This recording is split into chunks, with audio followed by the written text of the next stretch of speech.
Salut à tous et bienvenue sur Digital Trader. On se retrouve aujourd'hui pour analyser l'action Air France. Donc tout d'abord, on va commencer par le graphe journalier. Donc on voit que les cours ont fortement baissé donc depuis le mois de mars, puisqu'on était à 8,8 euros et qu'on se retrouve aujourd'hui à peu près vers les 5 euros. On est venu tester plusieurs fois la MM20 journalière, mais on a toujours échoué à la passer et donc on a eu à chaque fois une nouvelle jambe de baisse. Ça s'est passé plusieurs fois, on a testé la M20 et on a encore eu une nouvelle jambe de baisse. Aujourd'hui, je pense que nous sommes prêts à enfin passer la moyenne mobile à 20 semaines et atteindre d'autres objectifs haussiers. Donc je m'explique. On voit que ici on a eu une bougie qui est en doji.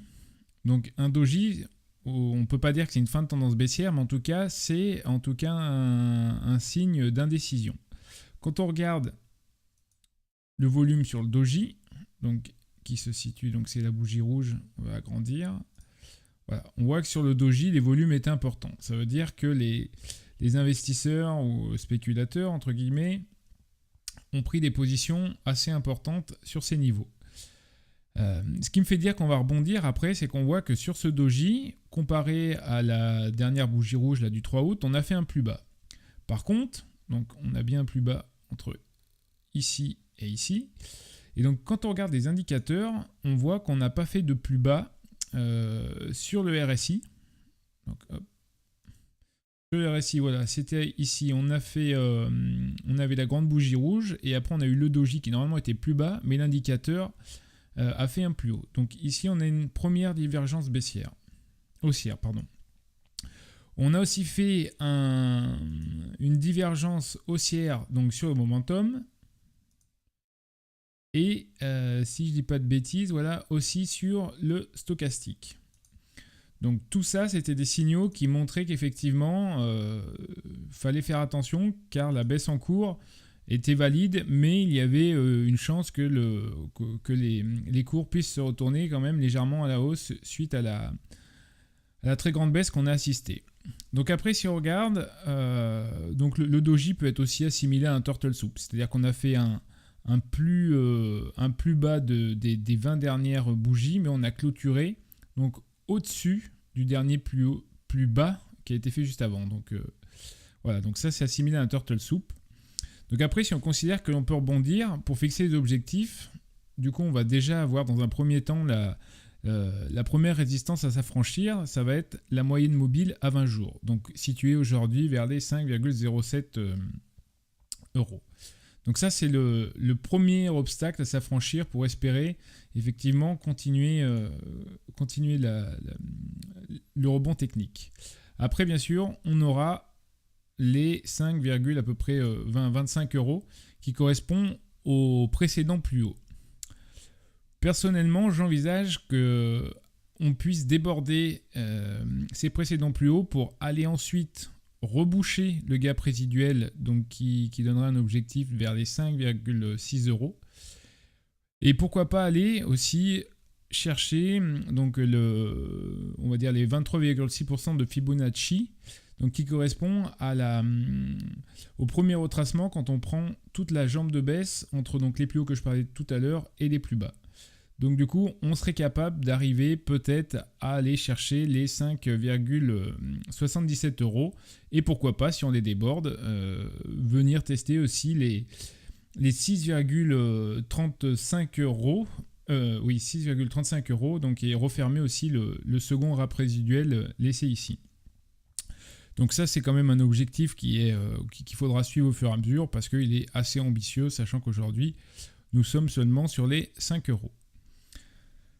Donc du coup, si je regarde après en hebdomadaire, si l'analyse est cohérente. Donc en hebdomadaire, c'est pareil, on voit que la tendance baissière est très forte. Hein. On n'a jamais réussi pour l'instant à repasser la moyenne mobile à 7 semaines.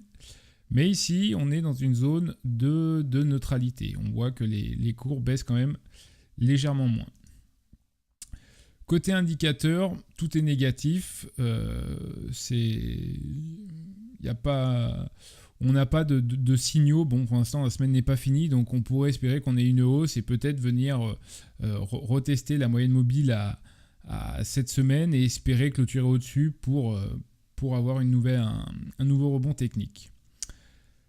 Donc comme je disais après sur les objectifs, donc quand on regarde en journalier, je disais qu'on pourrait donc venir taper dans un premier temps les 5,3 et après les 5,6. Donc en hebdo,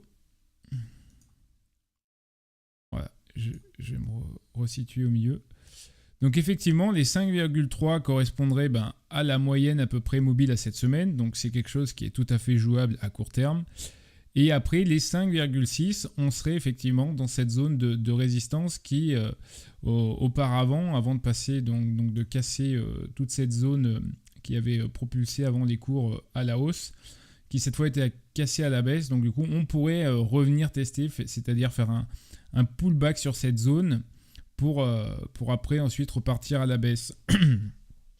Sachant aussi que nous sommes en dessous donc, de la moyenne mobile à 20 mois qui descend, et à un moment il faudra aussi aller faire contact avec elle, on ne peut pas s'éloigner indéfiniment de cette moyenne mobile à 20 mois.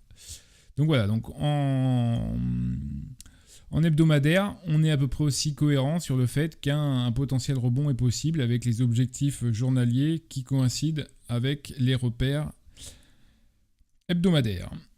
Pour finir, un rapide coup d'œil en mensuel. Donc en mensuel, on retrouve bel et bien la zone des 5,7 € par les précédemment. Donc c'est vraiment cette zone qui a lâché et qui prouve qu'on a certainement, même si aujourd'hui on peut faire un rebond technique sur cette zone, c'est-à-dire revenir la tester pour voir si effectivement elle renvoie bien les cours à la baisse, il y a de grandes chances pour qu'on aille tester les niveaux plus bas après, donc qui seraient les 4 € dans un premier temps, et pourquoi pas les 3 €. D'autant plus qu'on vient d'avoir un signal mensuel fortement baissier. Pareil, attendons quand même la fin du mois, mais on a un croisement fort à la baisse entre la moyenne mobile à 20 mois et la moyenne mobile à 7 mois. Donc voilà, donc du coup, si je fais la synthèse, donc je dirais qu'en journalier, nous pouvons très bien rebondir pendant quelques jours, enfin, peut-être 15 jours, 3 semaines, aller chercher des objectifs de rebond technique, tels les plus hauts, les précédents plus hauts, le gap, et enfin peut-être les 23,6% de Fibonacci. Après, il faudra faire très très attention puisque donc, ces 23,6 correspondent en mensuel. Je reviens à la zone qui a été cassée précédemment, donc qui risque à ce moment-là de renvoyer les cours sur les précédents plus bas à 4 € dans un premier temps et pourquoi pas à 3 plus tard. Voilà, donc pour initier un trade, si je suis concret, on peut dire qu'on peut placer un call sur ces niveaux avec un stop loss qui sera donc juste en dessous des plus bas du doji de cette bougie et espérer, pourquoi pas, attendre jusqu'aux 5,77 € pour prendre ses gains, et on peut alléger au fur et à mesure donc, sur les différents niveaux que j'ai cités précédemment. Voilà, écoutez, j'espère que cette analyse vous a plu et je vous dis à très bientôt pour une nouvelle analyse.